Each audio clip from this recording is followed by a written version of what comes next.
39-year-old Ana Walshe hasn't been seen since New Year's Day. That's when police say a family member told them she left for Boston's Logan Airport by 5 a.m., bound for D.C., where she works in real estate. The cell phone has been off since around the first of the year.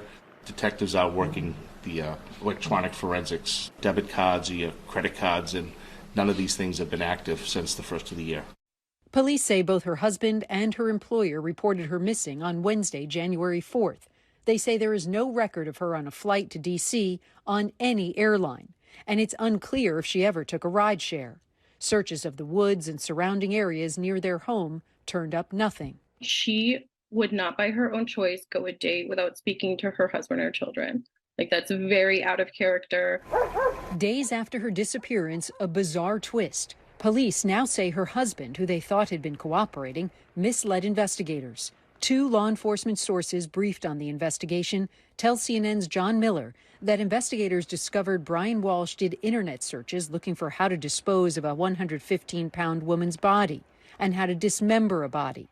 That knowledge led police to get a search warrant for the family's home, which culminated in Brian Walshe's arrest yesterday for allegedly misleading investigators.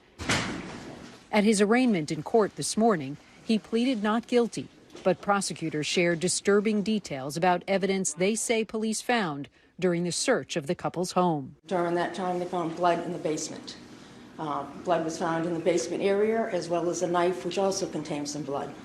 Prosecutors also listed cleaning supplies Brian Walshe allegedly bought in the hours after his wife's disappearance. He's on surveillance at that time, purchasing about $450 worth of cleaning supplies. That would include mops, bucket, tops, T-Vex, drop cloths, as well as various kinds of tape.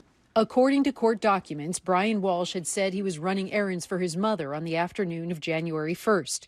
But court documents obtained by CNN show on January 7th, investigators reviewed surveillance video from the 2 stores he said he'd visited for his mom.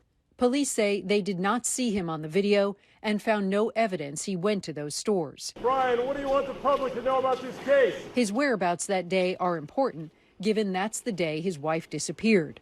Court documents show investigators later discovered surveillance video of him at a Home Depot in Rockland, Massachusetts, wearing a black surgical mask, blue surgical gloves, and making a cash purchase.